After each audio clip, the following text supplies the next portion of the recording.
गुरुदेव परम पूज्य बापूजी, उनका आज अवतरण दिवस है।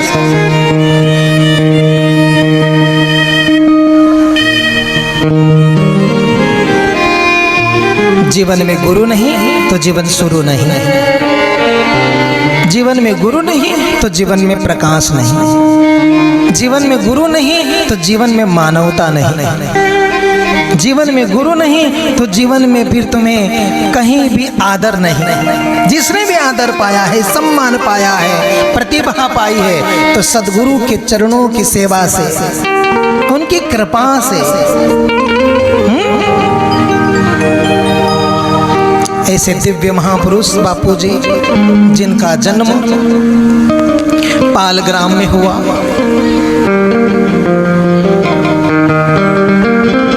भक्ति के तीव्र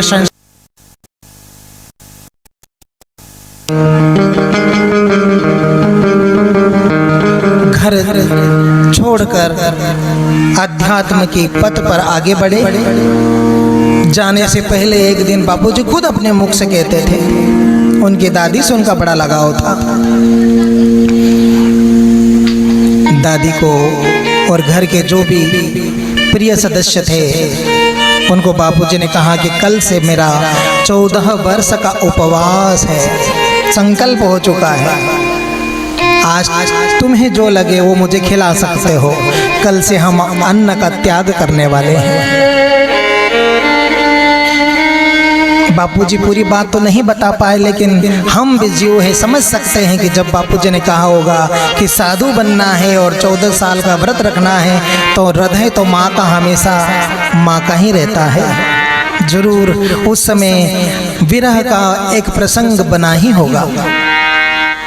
कौन चाहेगा कि अपना 14 साल का बालक अब योगी बने, जोगी बने। दादी को और घर के जो भी प्रिय सदस्य थे, उनको बापूजी ने कहा कि कल से मेरा 14 वर्ष का उपवास है, संकल्प हो चुका है। आज तुम्हें जो लगे वो मुझे खिला सकते हो, कल से हम अन्न का त्याग करने वाले हैं। बापूजी पूरी बात तो नहीं बता पाए, लेकिन हम भी जीव है, समझ सकते हैं कि जब बापूजी ने कहा होगा कि साधु बनना है और 14 साल का व्रत रखना है, तो हृदय तो माँ का हमेशा माँ का ही रहता है। जरूर उस समय विरह का एक प्रसंग बना ही होगा। कौन चाहेगा कि अपना 14 साल का बालक अब योगी बने, जोगी बने, जंगलों में रहे।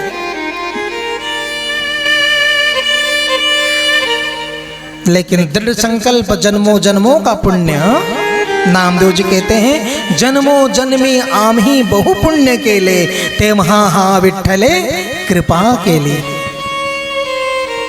महापुरुष बापू जैसे एक जन्म के संत नहीं होते हैं। ये तो कहीं जन्मों की तपस्या अर्जित करते करते करते करते ये बहुत दिव्य महापुरुष होते हैं। या तो परमात्मा के द्वारा जन कल्याण के लिए इन्हें भेजा जाता है, या फिर इनका प्रारब्ध थोड़ा रह जाता है तो उसको पूरा करने को आते हैं। ये दो ही कारण है महापुरुषों का धरती पर आने का। महापुरुष खुद आते हैं जीवों के कल्याण के लिए। हमारे गायत्री परिवार के आचार्य जी कहते हैं, मैं तो पीसा पिसाया आटा हूँ, मुझे डबल चक्के में डाला गया है। भाव गहरा है। उपमा जरूर आटे की दी हो, लेकिन उसका भाव बहुत मधुर है। आचार्य जी कहते हैं, मुझे पीसने की जरूरत नहीं है, मैं तो पहले ही आटा हूँ, लेकिन फिर मुझे चक्के में डाला है। मुझे जो पाना था वो मैंने पा लिया, लेकिन मैं केवल तुम्हारे लिए आया हूँ। आचार्य जी कहते हैं। बापूजी के जीवन को भी देखो तो लगता नहीं कि एक जन्म के संत हैं, ये केवल हमारे लिए आए थे। कठोर साधना, घर से चले, उस समय बहुत गरीबी की हालत। मध्य प्रदेश तो वैसे भी पिछड़ा हुआ था। अभी कुछ मध्य प्रदेश में आपको सड़कें दिख जाएगी, थोड़ा बहुत डेवलप दिख जाएगा, लेकिन अगर बापूजी की उस समय की बात करते हैं, क्योंकि हम जब खुद छोटे थे तो हमने देखा है मध्य प्रदेश पिछड़े राज्यों में आता था। और वो पाल का वन प्रदेश, वो हेला पड़ावा का नाम ले तो ऐसा लगता है कि हेला पड़ा हुआ है, उसका नाम ही हेला पड़ा। अगर अर्थ डिटेल्स में लोग ना जाए, और अगर जो जाए तो वो उसका अर्थ कर सकते हैं। हेला पड़ा नाम क्यों पड़ा? क्योंकि वो पहाड़ी ऐसा आकार का है कि हेला पड़ा हुआ है, जाओ कोट जाता है वहाँ से। रोड तो आज बने हैं, आज आपको दिख रहे हैं कि चलो चले चलते हैं, लेकिन एक ज़माने में वहाँ से जाना बड़ी बहादुरी होती थी। और फिर इतना ही नहीं, उन घने जंगलों को चीरते हुए ना जाने कितने किलोमीटर, 70-80 किलोमीटर का घना जंगल, फिर जाके कहीं पाल आता था। तो पाल भी कौन सा सघन था, संपन्न था, वो भी तो एक गरीब ही गांव था। परिवार भी कौन सी संपन्नता का था, परिवार भी तो गरीब ही था। जब चलकर आ गए बापूजी, आज जिसे वृंदावन धाम कहते हैं, उस बेड़ी पर, वहाँ जो नीचे तुम दुकानें देखते हो, वहाँ तालाब हुआ करता था। लोग कहते थे कि वहाँ शेर और ये जंगली जानवर पानी पीने आते थे। गांव तो बहुत पीछे था। उस समय बापूजी का वहाँ पर पदार्पण हुआ। कौन रह सकता है, और वो भी 14 साल का बालक। घना जंगल है, रहने कोई कुटी भी नहीं थी। हमारे राम सिंह दादा थे बापूजी के भगत पाल के, उन्होंने कैसे भी जुगाड़ कर कुरा के झोपड़ी बना डाली बापूजी के लिए। सत्कर्म करने कोई जाता है तो बहुत पीन मारते हैं लोग।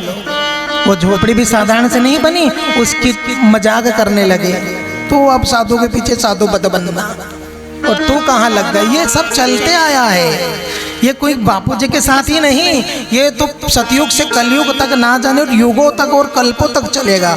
क्योंकि ये मानव की वृत्ति है, ये कोई एक मानव नहीं करता, ये वृत्ति है, ये कभी खत्म नहीं होती। लेकिन बुरे लोग बुराई नहीं छोड़ते, सज्जन लोग अपने सज्जनता नहीं छोड़ते।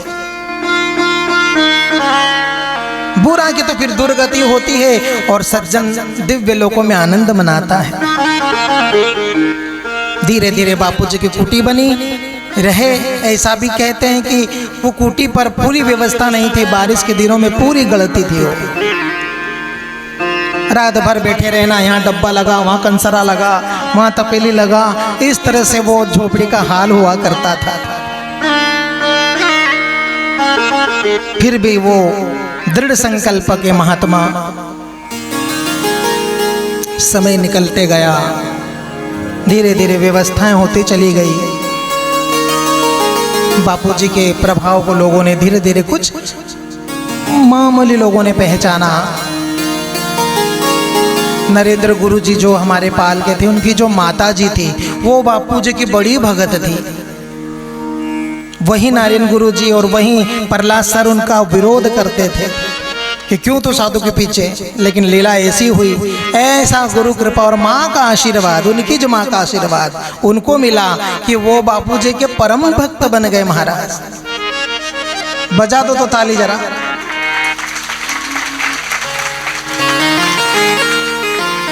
जिसने जो किया है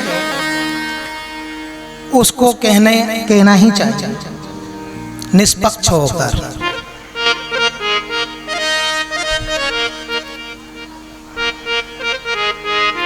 एक समय था, हम भी बालक थे, और मैं मुंह लगा हुआ बालक था, सेवक जानता है।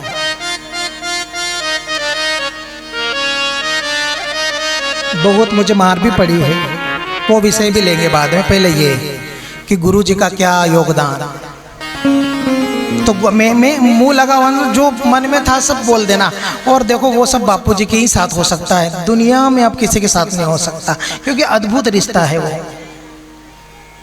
वो एक इस तरह से रिश्ता है कि वो माँ का भी है, बाप का भी है। और माँ से कहने के लिए बच्चे को कभी कोई बैकग्राउंड नहीं बनाना पड़ेगा, माहौल नहीं बनाना, जैसा गया वैसा ही जो कहना है कह दिया, बस वो भाव।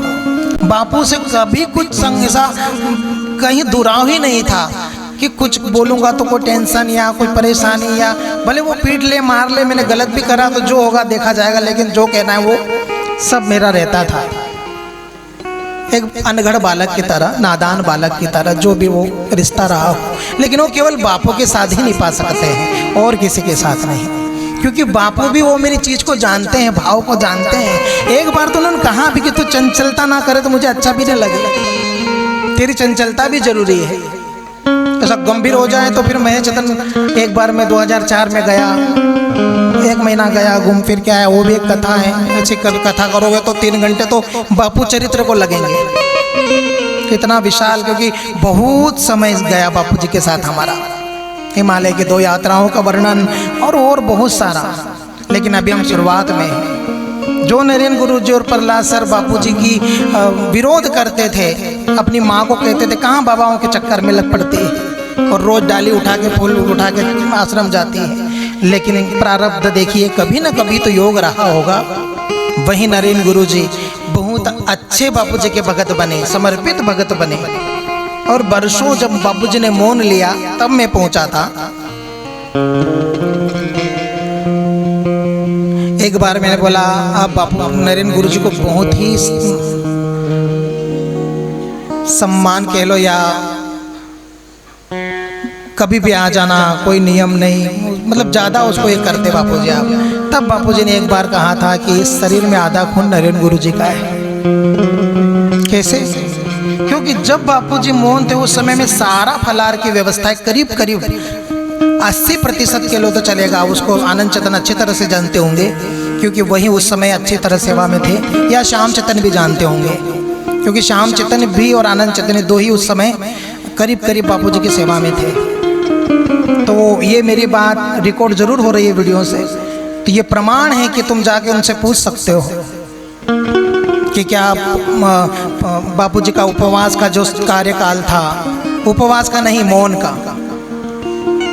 बाद में भी करते रहे, लेकिन मैंने जाकर जब देखा तब की बात है। और ये शब्द मेरे को ही नहीं, हो सकता इन दोनों में से भी बापू ने कहा हो, क्योंकि बहुत गुरुजी ने सेवा की। और समर्थ बापू डांट भी देते थे क्योंकि वो तो अनुशासन वाले हैं। क्या गुरुजी कभी भी चले आते हो, सबके नियम है, तुम अकेले थोड़ी ना हो फटाफट फटक चले आते हो, नियम से आना चाहिए, लोग देखेंगे, तुम अकेले कैसे घुस जाते हो। लेकिन समर्पित भाव गुरुदेव है, कभी ऐसा नहीं कि क्या मैं इतना करता हूँ बापू मेरे पीछे छोड़ो ना, ये भाव नहीं आया। भले वो हमें सम्मान देना दे, नरेंद्र गुरु जी ने मुझे सम्मान नहीं दिया, लेकिन जो उन्होंने जीवन में किया है वो मैं कह रहा हूँ, वो सबकी बारी आएगी अभी। लेकिन वो गुरु के भक्त थे, बापू के प्रति कभी उनके मन में ये ख्याल नहीं आया कि हमें बापू उतना श्रेय क्यों नहीं देते हैं। बापू समय पे आने पे अच्छा अनुशासित होकर डांट भी देते थे अच्छों को जो नित्य सेवाएं करते हैं। आनंद चेतन को एक बार इतना मारा था ना, वो भी जानते हो, शायद उनको बोलना सच है बात हो। श्याम चेतन, गोपाल चेतन जी, सुखदेव चेतन जी और शांति चेतन जी और मैं, इतने लोग थे। तब मैं गया, तब बापू जी को पहली बार जब देखा 1996 में, तो अद्भुत तेजस्वी महापुरुष दिखाई पड़े। क्योंकि जिस गांव से और जिस माहौल से मैं गया था तो ऐसा पुरुष देखा ही नहीं, क्योंकि वो बापू जी का तप का तेज था जो अद्भुत। 4 बजे बापू 10 बजे से 6 बजे तक, 10 बजे से 4 बजे तक ध्यान में जाते थे गुफा में और 4 बजे आते थे। तो वो जो उनका दिव्य समय चल रहा था अत्यंत साधना का। इसके मेरे आने के पहले 3 महीने बापू की आंख बंद हो गई थी, कुछ दिन पहले बाद में आया मैं, 3 महीने बिल्कुल बंद हो गई थी। बापू जी ने करी नहीं थी, वो तो साधना में ऑटोमेटिक हो गई थी। बापू से बाद में जब हम पूछते रहते थे तो बापू कहते थे कि उस 3 महीने में मुझे ढेरों अनुभव हुए हैं, कहीं ऋषि मुनियों के दर्शन हुए हैं, मेरे जीवन में अद्भुत दिन थे वो 3 महीने। वैसे तो 5 साल भी दिव्य ही थे, लेकिन वो 3 महीने ज़्यादा ही महान थे। सारे अनुभवों की वो खदान बन चुके थे 3 महीने। फिर हम 96 से बापू से जुड़े, पहली बार देखा, इशारे से पूछा बालक कौन है। हमारे नाना जी परम भक्त, हमारे नाना जी ने आज से कम 36 साल पहले 3 साल 3 महीने 13 दिन की परिक्रमा करी थी हमें नाना जी। आज नहीं है वो, बहुत साल पहले वो उनका शरीर छूट गया, उनकी ही कृपा से मैं बापूजी तक पहुंचा। आज मैं जो भी हूँ बापूजी तक पहुंचाने में श्रेय उनका ही है। परम पहले बंधन उनको है। बापूजी को जब गोपाल चेतन बाबा और राजू बाबा जी ने, राजू बाबा एक आत्मचेतन भी थे बापूजी के शिष्य, लेकिन वो 2001 से ही अपने गांव में कुटी बनाकर रहते हैं, तो उनको कोई ज़्यादा जनता जानती नहीं है। वो विलुप्त हैं, भीड़ से बाहर, वो साधनामय जीवन जीते हैं, उनको ज़्यादा लोग जानते नहीं। उनका घर का नाम राजू महाराज और बापूजी ने दिया आत्मचैतन्य। तो ये दोनों चारों किशोर रहते थे। और लीला बताएं, चलो वहाँ से शुरुआत करते हैं। चारों किशोर में नाना जी ने रखा। हमारे जीवन में बड़ी उथल पुथल थी। कहा कि मैं पंढरपुर जाता हूँ, तो यहाँ रुक, मैं आता हूँ, फिर तेरे को कहीं ना कहीं दुकान पे लगा देंगे। बहुत कथा है, हमारी कथा नहीं करना है, गुरुदेव की करना है। नाना जी तो चले गए। बाबा गोपाल चेतन बाबा और राजू बाबा जी थे। इनको किसी अच्छे बुद्धिमान लड़के की आवश्यकता थी जो बसों में टिकट का काम कर ले कि भाई हमको वहाँ जाना है, हमको यहाँ का टिकट दे दो, क्योंकि इनका मौन था दिन में। हमको ले गए। आप मानेंगे नहीं, बाबा उसके साक्षी हैं, गोपाल चेतन बाबा। हम ट्रक में आए महाराज 1996 11 अप्रैल। वहाँ तब बस और एसटी बहुत कम चलती थी, तो हम ट्रक से आए तीनों ब्रहानपुर तक, फिर ब्रहानपुर से एसटी से रावेर और रावेर से फिर पाल गए। समय क्या क्या दिखाता है। फिर बापू का वो दर्शन, बापू जी ने नाना का नाम सुना। मेरे बारे में बापू जी को पहले ही नाना जी ने बता दिया था, बहुत पहले, 2 साल पहले। धीरे धीरे जब मैं गया तो 8 दिन एक जैसा रोया वहाँ पर, क्योंकि अजनबी लोग, अजनबी सब माहौल, घर से बहुत दूर, अपनों से दूर। लेकिन बापू ने उतना प्रेम दिया है, इतना प्रेम दिया था, आज भी है, लेकिन बहुत प्रेम दिया बापू ने और अपना बना लिया। और मेरी कहूँ ऐसी बात नहीं है। कृष्ण को हर गोपी कहते थे कि कृष्ण केवल मेरा है और मुझसे प्रेम करता है, ऐसी बात नहीं। कृष्ण सभी का है और कृष्ण सभी से प्रेम करते हैं। इसी तरह बापूजी सभी के हैं और बापूजी सभी ब्रह्मचारियों से प्रेम करते थे। बापूजी केवल, पर मैं तो मेरी कहूँगा ना, क्योंकि मेरा जीवन में जो बापूजी का अनुभव है, ऐसी बात नहीं कि केवल मुझे करते थे। बापू तो सबके प्रिय थे। बापूजी तो सबसे प्यार करते थे। तभी तो 25 जवान लड़के ब्रह्मचारी का व्रत लेकर बापूजी के सानिध्य में रहते थे। कौन रहता है, कौन सुनता है। अपना पिता भी एक झापड़ मार दे तो वो भी विरोध करने लग जाता है, बेटा मार नहीं खाना चाहता। लेकिन जब बापूजी अनुशासन से थप्पड़ जमाते थे ना, तो बेशक गोला भी पड़ती थी कि वहीं उचट जाए। उसमें कोई भी बापूजी कमजोर नहीं रखते थे, जितनी ताकत सट्ट से देते थे। हमको तो बहुत अनुभव है।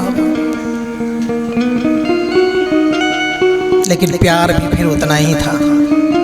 रूठा हुआ कोई ब्रह्मचारी है तो उसको मनाने खुद चल कर जाते थे उसके कमरे तक।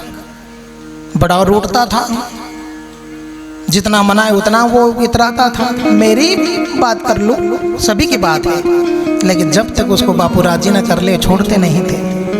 जब इतना प्रेम दिया तभी तो इतने ब्रह्मचारी उनके साथ रह पाए। और हर समाज के संत उनके पास थे। साधु का कोई समाज नहीं होता। जो उच्च हो जाता है वो फिर नीचे चीजों को देखता नहीं। बापू के पास कौन सा समाज नहीं था महाराज। ब्राह्मण हमारे सत्य चेतन जी,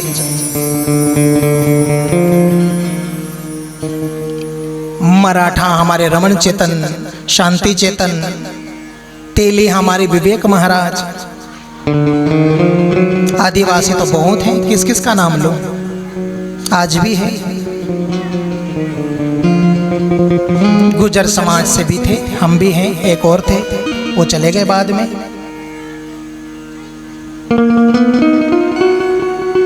और भी होंगे, मुझे ध्यान नहीं आ रहा है, लेकिन हर समाज का बापू ने कभी किसी ब्रह्मचारी का भेदभाव नहीं किया, सबको प्यार। समय गुजरते गया, लेकिन वो जो 5 साल के कार्यकाल में जो ब्रह्मचारी आ चुके थे, उन्होंने बापू की बड़ी लीलाएं देखी है। मौन व्रत में बहुत दिव्य दिव्य लीलाएं होती है।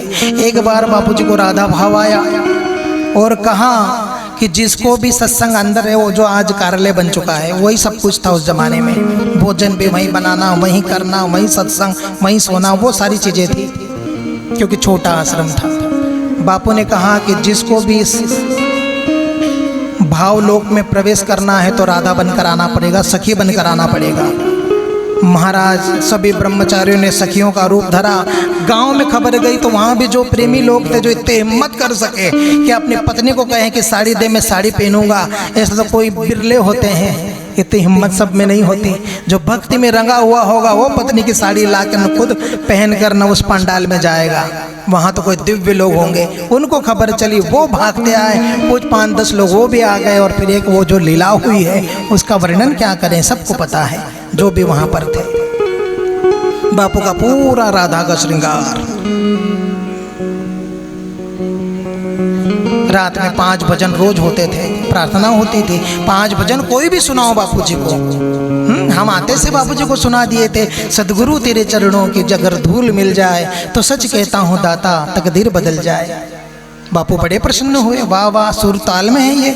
और बालक 14 साल का तो कंठ भी मधुर, बड़ा सुंदर आवाज और गाता भी बड़ा एकदम ताल में। बापू बड़े प्रसन्न हुए। धीरे धीरे अनुराग बढ़ते गया बापूजी को मुझसे, और मेरा बापूजी से बड़ा प्यार करते थे बापूजी से। फिर घर था भी कहाँ, फिर किसी की याद आई नहीं। फिर धीरे धीरे हम तो फिर बापूजी के हो गए। समय आगे बढ़ा, बहुत लीलाएं हैं 5 साल में। फिर 2000 में बापूजी का मौन खुलने का समय आया। धीरे धीरे ब्रह्मचारी आ गए। तब तक बहुत सारे किशन, शिव जी महाराज, शिव चेतन जिनका घर का नाम किशन है, शिव चेतन जी आ गए, हमारे दिव्य चेतन जी आ गए, भरत चेतन जी आ गए, केशव चेतन जी आ गए। और सब बापूजी के। देखो भैया, लोग अब ये दुनिया है, लेकिन ये माला जो है ना, माला, ये माला का जो गुरुमुखी है ये बापू है। और ये जो मणके हैं ये सब बापूजी के बच्चे हैं, ब्रह्मचारी बच्चे। अगर हम 1-2 मणकों का तिरस्कार कर देना, निरादर कर दे, तो ये माला अधूरी रह जाएगी। ये माला तो तभी शोभायमान होगी जब ये माला पूर्ण होगी और इसका सरदार ऊपर सदगुरु। इसलिए हमसे ये भूल ना हो जाए कि हम किसी ब्रह्मचारी का तिरस्कार करें। सबका अपना अपना प्रारब्ध है बंधुओं, सबका अपना अपना प्रारब्ध है। ये कर्म जनित सृष्टि है। कभी किसी जन्म में कोई कर्म किया होगा तो किसी ने विवाह कर लिया, तो किसी ने थोड़ा सा द्वेष कर लिया, तो कोई रूठ कर बैठा हुआ है। सबको क्षमा कर दो, प्यार का माहौल बनाओ। राम जी ने, हम रामायण से क्या सीख सकते हैं? जिसकी पत्नी को ले गए, कितनी बार मौके दिए। हम रामायण से क्या ये नहीं सीख सकते कि जो रूठे हुए हैं उन्हें मना लिया जाए और तिरस्कार क्यों किया जाए? सब तो बापूजी के हैं। क्या तुम्हें लगता है कि उनका तिरस्कार करने से बापूजी को खुशी होगी? उन्होंने कौन सा ऐसा महा अपराध कर दिया है कि जिसके कारण वो क्षमा नहीं हो सकते, अक्षम्य है। भगवान तो कहते हैं कि तुम कितना भी पाप कर लो, अपि चेद सुदुराचारो भजते मामन्य भाग साधुरेव समंतव्य सम्यक व्यवसतो ही सह। कृष्ण भगवान कहते हैं कि तू कितना भी पाप कर, लेकिन जिस दिन तू मुड़कर आएगा कि नहीं नाथ, गलती हुई, मैं तुम्हारा हूँ और तुम्हारा ही रहूँगा और मैंने सब छोड़ दिया है, मैं आपके शरण में आया हूँ, मुझे क्षमा कर दो, तो तत्काल पवित्र हो जाता है। माला तो तभी शोभेगी ना जब सारे बच्चे बापूजी के एक कतार में होंगे।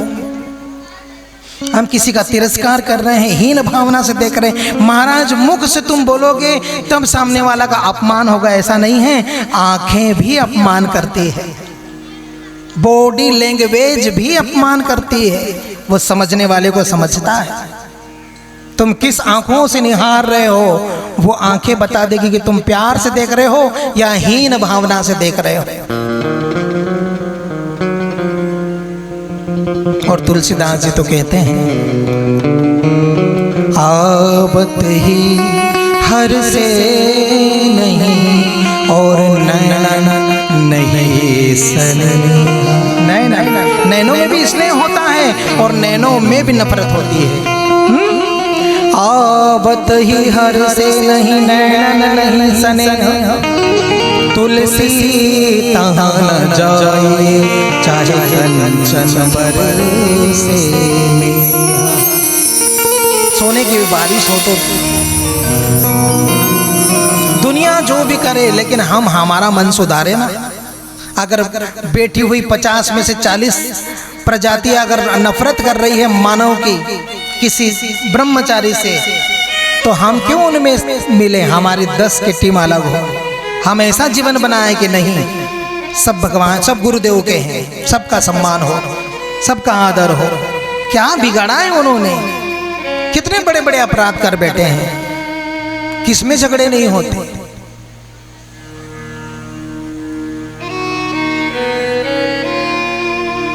प्रभुता की लड़ाई है, सारी प्रभुता की लड़ाई है।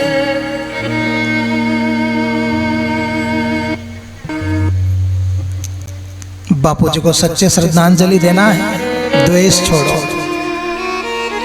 बुराई छोड़ो, नफरत छोड़ो।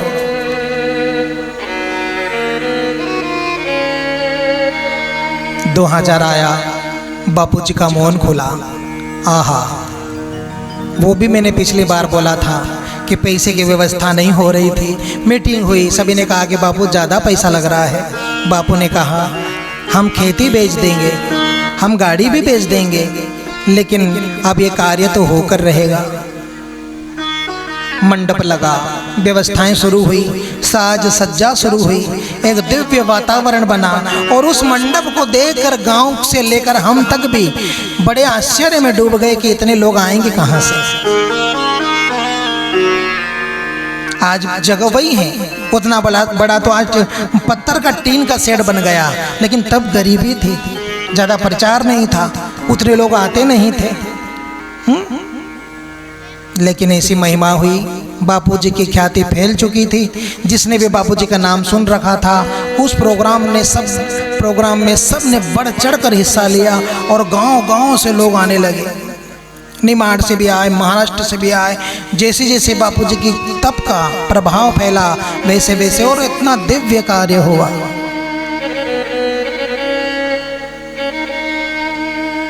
किसी ने क्या सेवा ली, किसी ने क्या सेवा ली। हमारे खड़के वाले एक बाबू भाई थे या जो भी थे, लेकिन वो खड़के वाले दादा थे, जिनका एक्सीडेंट हो गया। तब हम बापूजी के साथ उनको देखने गए थे। वो घर उस गांव में बहुत बड़े व्यक्ति थे, नामी व्यक्ति थे और उम्र दराज भी थे, बुजुर्ग भी थे, लेकिन उस प्रोग्राम में उन्होंने जूते चप्पल की सेवा ली थी। सब जानते हैं, जो जानते हैं सुनेंगे तो उन्हें पता है। कार्यक्रम हुआ, दिव्य हुआ, बापूजी का मौन छूटा। पहला ही शब्द बापूजी ने कहा, मुझे भेड़ों के भीड़ नहीं चाहिए, भक्तों के भीड़ चाहिए।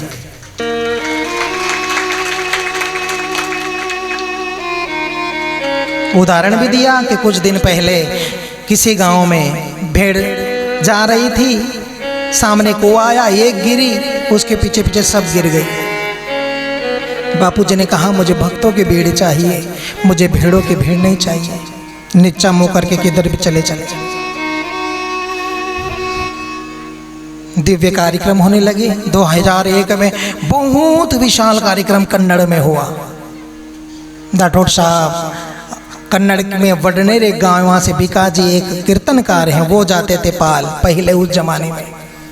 वो सबसे पहले उन्होंने ही वडनेर को उन्होंने ही जोड़ा, बीकाजी जो कीर्तनकार थे, जो कीर्तन करते थे। फिर राठौड़ साहब जुड़े और फिर 2001 में विशाल प्रोग्राम हुआ कन्नड़ में। 10,000 लोग हुआ करते थे करीब करीब, और सभी को भोजन था। इतना बड़ा कार्यक्रम हमने भी पहली बार देखा था। अद्भुत कार्यक्रम हुआ था। हमारे मुन्ना गुरुजी और दशरथ रहते हैं पाल में, बापू को बड़े हंसाते थे। वो कहते थे, बापूजी जब सत्संग छूटता था तो सब लोग भागते थे, नंबर नहीं आता था। वो जो दरिया बिछी हुई रहती थी वो तो कब से भर जाती थी, तो नंबर लगाने के लोग भागते थे। तो मुन्ना गुरुजी दशरथ को बोले कि तू तो पड़ जा, केवल बस भागते भागते जहाँ पड़ जाए वहीं हम अपनी जगह बन जाएगी। बापू भी खूब हंसते थे ठहाका लगा के, क्योंकि बापूजी के मन की बात हो जाए तो बापू हंसते भी बहुत प्यारे थे। बापू हैं। फिर हिमालय गए, हिमालय की यात्रा हुई, अद्भुत। प्रथम हिमालय देखा, बड़ी लीलाएं हैं। कहीं तो भी मजाक में किसी ने कह दिया कि किशन महाराज को नहीं ले जाएंगे, तो वो भी एक लीला हुई। किशन महाराज बोले, रात भर में रोया, मेरे आंसुओं की लड़ी नहीं टूटी। बोले बापू बहुत हंसे, सबको ले गए। हम रात में निकले, भरत चतन जी हम सब गए हम, और पहली बार हमने हरिद्वार देखा, माँ गंगा का दर्शन किया। सब दिव्य लग रहा था, क्योंकि जीवन में पहली बार सुना था हरिद्वार मतलब एक भगवान का द्वार। और सब छोटे छोटे थे तो अद्भुत लगता था कि हम कब जाएंगे हरिद्वार। बड़ा आनंद आ रहा था, खूब घूम रहे थे। हर की पौड़ी, झूलतापुर, लक्ष्मणपुर, मनसा देवी, सब ऋषिकेश भी गए, वहाँ भी सब दर्शन किया। और फिर सब मिलकर हिमालय गए। सेवक भी था। वो यात्रा का आनंद अद्भुत था महाराज। पहली बार हिमालय जाना और बापूजी जैसे महापुरुष के साथ पैदल, स्वर्ग था, स्वर्ग। वैसे तो तुम कितनी बार भी जाओ तो केदार बद्री अद्भुत है, लेकिन पहली बार तो साक्षात स्वर्ग है। और पैदल चलने को मिल जाए तो फिर तो अद्भुत है, उसका वर्णन भी नहीं है। हम जैसे नादान और भी थे, वो भागना चाहते हैं और वो पहुंचना चाहते हैं बद्रीनाथ। बापू बोलते मूर्खों, भाग के कहाँ जाओगे? और ये सब बद्रीनाथ है, इसको पियो तुम, वहाँ जाके बद्रीनाथ मिलेगा ऐसा नहीं है। ये सब बद्रीनाथ है, कहाँ भाग रहे हो पागलो? ये साक्षात बद्रीनाथ है, सब पियो इसको। ये सब तपोभूमि है, देवभूमि है। धीरे धीरे सबका आनंद लो। बड़ी लीलाएं भी हुई। किसी भक्तों को पुरानी रोटी दी थी तो रोने लग गया। अरे खूब बापूजी तो एक कन्हैया और उनके सारे हम ग्वालबाल। हमारे भरत भाई की गाड़ी आ रही है, बद्रीनाथ पहुंचे। अब गाड़ी 4 घंटे लेट हो गई। इतना बड़ा सेठ और इतना बड़ा नामी, लेकिन कमरा बंद करके ऐसा रो रहा है जैसे कोई बच्चा रो रहा हो। मेरा बच्चा कब आएगा, मेरा पोता कब आएगा। बापू को भी हंसी आ रही, पर अब क्या करें। ये सब बहुत सारी लीलाएं, मैं बहुत भूल भी जाऊंगा, क्योंकि बहुत बड़ा बापूजी का जीवन है। और जो मुझे ख्याल में आ रहा है मैं वो आपको बोलते चले जा रहा हूँ। कहीं बातें तो मौन के छूट गई, दिव्य बातें थी बहुत। समय निकलते गया, खूब आनंद हुआ बापूजी। फिर 2005 में बापूजी को फिर एक बार बीमारी हुई। उसके पहले एक बार फिर हम हिमालय 2 बार गए थे बापूजी के साथ।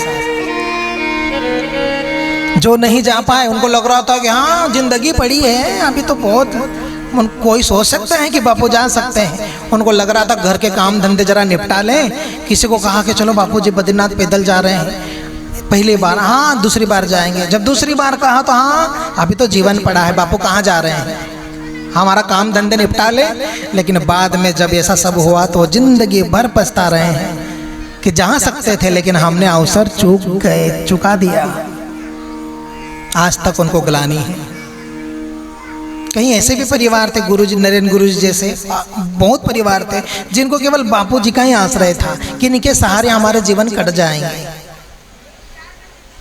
जब बापूजी गए तो ये सब असहाय जैसे हो गए, इनके जीवन में सब उदासी छा गई।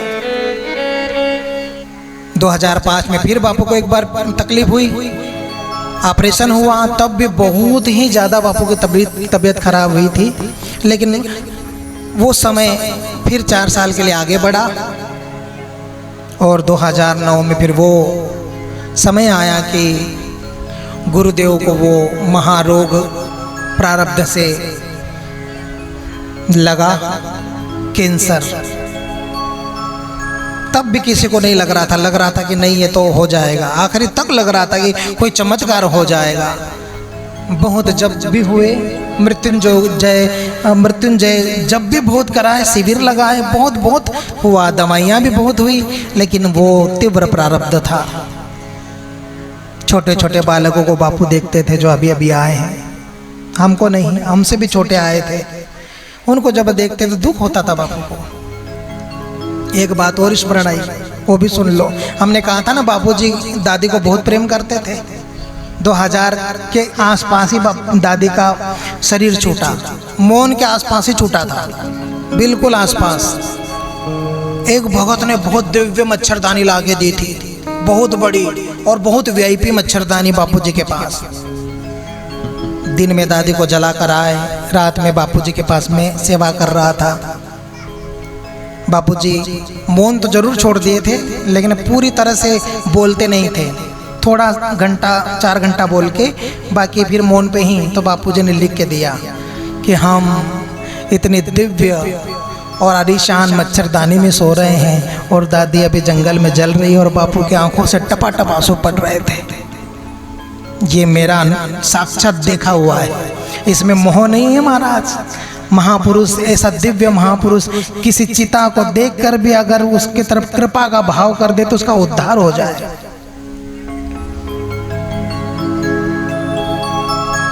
बापू प्रेम की मूर्ति है। बापू में केवल और केवल प्रेम भरा है, जैसे भगवान में प्रेम भरा है। राम ही केवल प्रेम प्यारा, हरि व्यापक सर्वत्र समाना, पर प्रेम ते प्रकट होय में जाना। तो वही स्वभाव महापुरुष में आता है। वही गंगा कह लो, जमुना कह लो, नर्मदा कह लो, आनंद कह लो, आनंद की नदी कह लो, अब मैं क्या क्या शब्द कहूँ, वो रस उतरता है महापुरुष में और वो भी भगवान की तरह हो जाता है। उसमें भी वो रस ओत प्रोत भर जाता है रस से महापुरुष। बापू जी जीवन में वही तो था। जो आओ सबको अपनाते चले गए। जाते जाते बापू जी उनके लिए बहुत अफसोस कर गए कि इन बच्चों का क्या होगा, लेकिन प्रारब्ध। महापुरुष आते हैं, बापू जी से मिलते हैं, शरीर की और मन की दोनों की अवस्था की बात करते हैं। शरीर तो खैर जा ही रहा है, लेकिन मन की अवस्था की बात करते हैं तो कहते हैं कि नहीं नहीं, मुझे कोई मन से पीड़ा नहीं है, मन से कोई भय भी नहीं है, मैं जाना ही चाहता हूँ, बस मेरा प्रारब्ध पूरा हो जाए। उन सदगुरुदेव को फिर चारुकेश्वर ले जाया गया, वहाँ कुछ दिन रहे और फिर उनका प्रारब्ध 25 दिसंबर 2009 में पूरा हुआ। बाबूजी का शरीर छूटा। राम जी को जैसे अयोध्या से जाने नहीं देते हैं, उसी तरह वो सारा माहौल था। कल भी मैंने इस बात चर्चा करी। चारुकेश्वर से झिरनिया का पूरा मार्ग, हजारों लोग, सैकड़ों मोटरसाइकिल, गाड़ियाँ, सब वो सब दिव्य वातावरण। दिव्य क्यों? क्योंकि भाव से भरे हैं सब, सबकी आंखों में से आंसू पलट रहे हैं। पाल ले गए, समाधि हुई, समय गुजरा, गुजरते चले गया। आज बापू जी को कम से कम 14 साल से भी ऊपर हो गए। दिसंबर में 15 साल हो जाएंगे। महापुरुष तो चले गए, लेकिन महापुरुष दीपक लगा जाते हैं और उस ज्योत से फिर कहीं ज्योत जलती रहती है। वो वृंदावन धाम आज भी चमक रहा है, कल भी चमकेगा और आने वाले सैकड़ों सालों तक चमकते रहेगा। हम तो सब मर जाएंगे, क्योंकि हम तो कहाँ अमर होके आए हैं, लेकिन बापूजी ने एक ऐसा दिया लगाया है कि हमारे जाने के बाद भी वो दीपक हमेशा अनवरत जलता ही रहेगा। वहाँ से दीपक का प्रकाश कौन सा होगा? भक्ति का होगा, प्रेम का होगा, परमार्थ का होगा, सेवा का होगा, निष्ठा का होगा। ये सारे दिव्य भाव वरदान वहाँ से मिलते रहेंगे। समाधि में जाकर जो दिव्य भाव से बापूजी से मांगेगा, कहेगा, उसकी मनोकामनाएं जरूर पूरी होगी, क्योंकि वहाँ सिद्ध पीठ है। वो महापुरुष का शरीर है वहाँ, और शरीर के साथ साथ उनके वाइब्रेशन कह लो या उनके तपस्या का पुंज कह लो, वहाँ पर विराजमान है।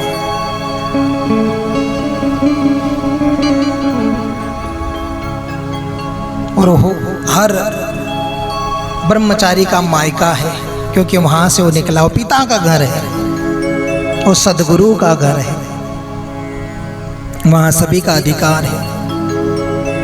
प्रेम से रहो, बापूजी यही चाहते हैं, और प्रेम बांटो। हम तो छोटे हैं, क्या कह सकते हैं, लेकिन हम खुद हमारे जीवन में यही मांगते हैं बापूजी से। आज उनका अवतरण दिवस है। निर्मल हो जीवन हो गुरुदेव, जीवन में निर्मलता हो, सच्चाई हो, किसी के प्रति बुरा भाव ना हो। हाँ, थोड़ा स्वाभिमानी स्वभाव है कि एकदम तिरस्कार करे तो फिर मन लगे भी कैसे, इतना तो होगा। वो बुराई नहीं है, वो उसका स्वाभिमान है। वो मुझ में शायद थोड़ा बहुत हो सकता है, लेकिन जब तक प्रयास करूं मेरा ही प्रयास हो झुकने का। ये मैं बापू जी से मांगता हूँ, जब भी जरूरत पड़े तो मैं ही झुक जाऊँ, ऐसी सद्बुद्धि देना। सामने वाला झुके इसका इंतजार मैं ना करूँ। कैसा भी कोई भी ब्रह्मचारी हो, जब समय आए तो मैं प्रणाम कर लूँ, मैं आगे बढ़कर उनका स्वागत कर लूँ। मेरे मन में निर्मलता दीजिए, मेरे मन में काम क्रोध लोभ ये तो बहुत बड़े शत्रु हैं, वो तो है, लेकिन कम से कम प्रेम से भर दीजिए। किसी का निरादर ना हो, निर्मल जीवन हो, कपट ना हो, छल ना हो, ऐसा दिव्य जीवन दीजिए। ये सबको मांगना चाहिए और यही सद्गुरु से मांगने की चीज़ें हैं। सद्गुरु के पास जाकर समाधि में अगर तुमने कंकड़ पत्थर मांगे तो मिल भी जाएंगे, लेकिन वो कंकड़ पत्थर क्या ऊपर ले जाओगे, न क्या बनने वाला है उससे। गुरु गोविंद से ये चीज़ें कभी मत मांगो। आइए, कथा में भी पहुंचना है, लेकिन अब सद्गुरु का चरित्र अपार है, वो घंटा आधा घंटा में कहने का नहीं है। वो तो पूरा सत्र ही होना था बापू जी के लिए, लेकिन हमें कथा भी करनी है। तो आइए, एक आस तुम्हारी है,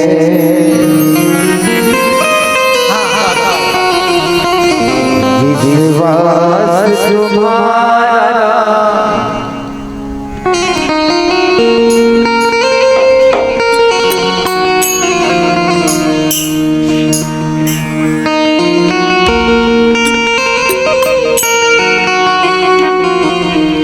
एक आस तुम्हारी है,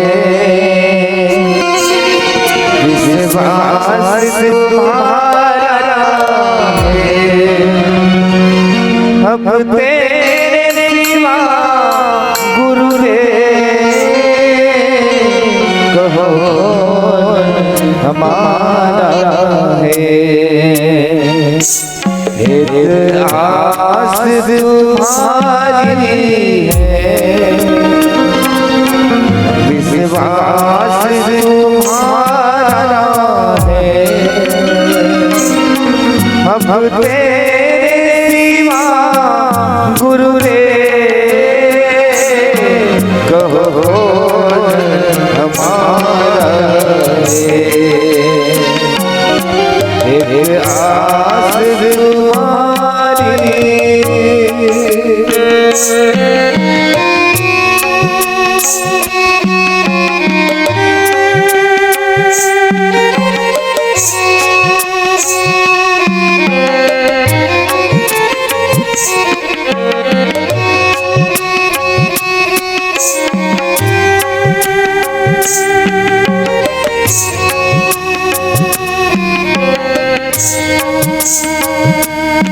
फूलों में महक तुमसे,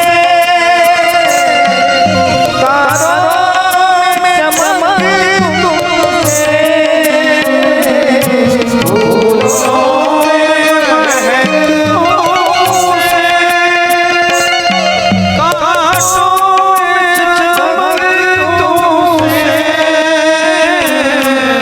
महक तुमसे, कांटों में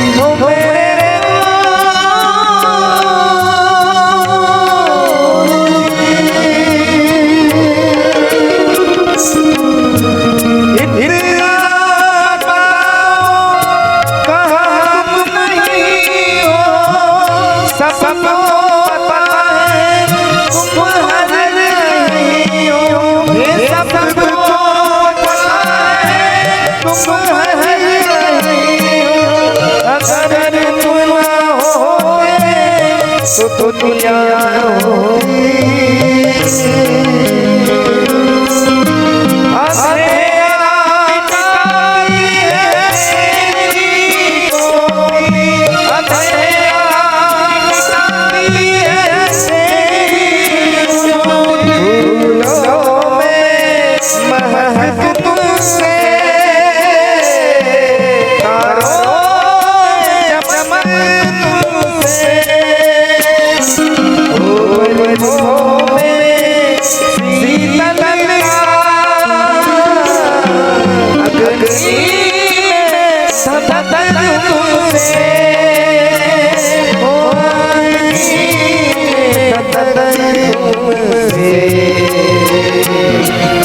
जिस ओर चलता हूँ तेरा ही नजारा है।